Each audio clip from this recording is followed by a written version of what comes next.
যা একেবারে ভিতরে নেরো, খুব কবরের মতো। নাসিরউদ্দিন সিপাহসাল্লাহ এখানে চিল্লা করতেন। হ্যাঁ জি, চিল্লা করতেন। গোপনে যে ইবাদত করত, ইবাদত বন্দেগী, সেই স্থানটা এই পাথরের উপরে বসেই তিনি উঁচু করতেন। হ্যাঁ, উনি মোরারবন্দ দরবার শরীফে অবস্থানরত অবস্থায় ওসিয়ত করছিলেন যে আমি এন্তেকালের পরে আমাকে পূর্ব পশ্চিমে দাফন করো।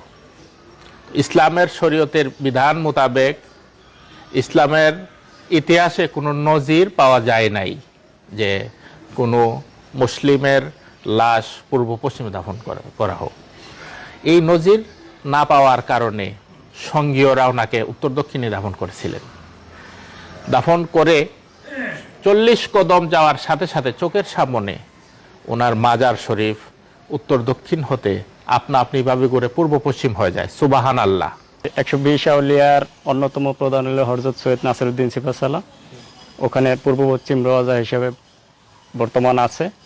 আর এই 120-এর সাথে এই রাউন্ডের ভিতরেও আরো অনেকেই শায়িত অবস্থায় আছে। ওইটা জানতে চান? হ্যাঁ, এটা একটু জানতে চাই আপনার কাছে। 12 বছর সে পা উপরে দিয়ে মাথা নিচে রাখা বাদর চিল্লা করত। বাদর চিল্লা? হ্যাঁ, 12 বছর। 12 বছর। সিলেট বিজেতা হযরত শাহজালালের অন্যতম সফর সঙ্গী, সিলেট অভিযানের প্রেরিত মুসলিম প্রধান সেনাপতি হযরত শাহ নাসিরউদ্দিন সিপাহসালার ওনার ইতিহাস এবং জীবনী আজ আপনাদেরকে জানাবো।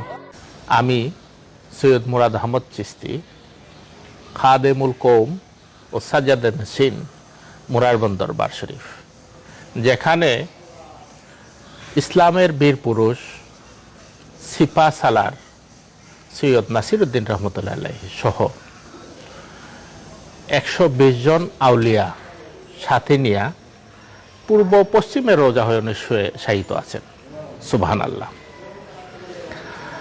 সিপাহসালার সৈয়দ নাসিরউদ্দিন রহমতুল্লাহ আলাইহির জন্ম মদিনাতে, বসবাস করতেন বাগদাদ শরীফে, এবং হালাল রিজিক উৎপন্ন করে খাওয়ার জন্য তৎকালীন ইসলামী সাম্রাজ্যের রাজধানী ছিল দিল্লিতে এসে চাকরি করতেন। দিল্লি সালতানাতের শাহী ফৌজে। দিল্লি সালতানাতের বাদশাহ ওনার কারামত যখন এই বাদশার কাছে প্রকাশিত হইল, তখন উনি ওনাকে সিলেট অভিমুখে প্রেরণ করলেন, পুরা সালতানাতের সিপাহসালার পদে নিয়োগ করে। উনি দিল্লি থেকে রওনা হলেন। পথিমধ্যে কোনো কোনো গবেষকের মতে এলাহাবাদ, কোনো কোনো গবেষকের মতে ত্রিবেণীর ঘাটে হযরতে শাহজালাল ইয়ামনি রহমতুল্লাহের সাথে সাক্ষাৎ হয়ে যায়, এবং এই সাক্ষাতের ফলে দুজন একমত হয়ে সিলেটের অভিমুখে আসতে থাকেন। পথিমধ্যে অনেক কারামত কাহিনী প্রদর্শিত হয়। এর মধ্যে একটা উল্লেখযোগ্য কারামত কাহিনী হচ্ছে জায়নামাজে করে নদী নালা পার। একটা কারামত হচ্ছে হযরতে সিপাহসালার সৈয়দ নাসিরউদ্দিন রহমতুল্লাহ আজানের ধ্বনিতে গোরগোবিন্দর 7 তালা দালান মাটিতে ভেঙে পড়ছিল।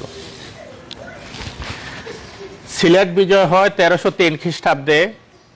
1 বছর পরে 1304 খ্রিস্টাব্দে হবিগঞ্জ তৎকালীন ওই হবিগঞ্জ ডিস্ট্রিক্টের নাম ছিল তরফ রাজ্য, তরফ বিজয় হয়।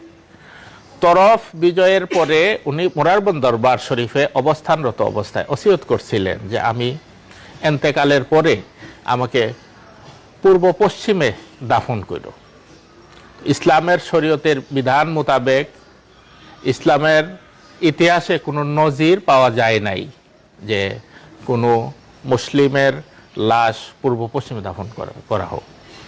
এই নজির না পাওয়ার কারণে সঙ্গীয়রা ওনাকে উত্তর দক্ষিণে দাফন করেছিলেন। দাফন করে 40 কদম যাওয়ার সাথে সাথে চোখের সামনে ওনার মাজার শরীফ উত্তর দক্ষিণ হতে আপনা আপনিভাবে করে পূর্ব পশ্চিম হয়ে যায়। সুবাহান আল্লাহ। এই পৃথিবীর বুকে বিরল ঘটনা। ওনার মাজার শরীফ এখনো পূর্ব পশ্চিমে অবস্থিত আছে। বছরব্যাপী লক্ষাধিক ভক্ত আশেকান, জাকেরান, জিয়ারতকারী এই মাজার শরীফ জিয়ারত করতে আসেন। ওনার উরুস শরীফ জানুয়ারি 14, 15, 16-তে অনুষ্ঠিত হয় খুব ভাব গম্ভীর্যের সাথে। দেশ থেকে এবং দেশের বাইরে থেকে অনেক ভক্তবৃন্দ এসে এই উরুসে হাজিরা দেন। এই দরবার শরীফের ভিতরে ওনার হুজরাখানা আছে, ওনার ব্যবহৃত উজুর পাথর আছে, ওনার ব্যবহৃত গুড় চিল্লা আছে, মাটির নিচে উনি চিল্লা করতেন। এবং পরবর্তী পর্যায়ে ওনার বংশধরের মধ্যে যারা ওলিয়ে কামেল হয়েছেন এবং মুরিদানদের মধ্যে ভক্তবৃন্দদের মধ্যে যারা ওলিয়ে কামেল হয়েছেন, এই গুড় চিল্লায় ওনারা চিল্লা করতেন।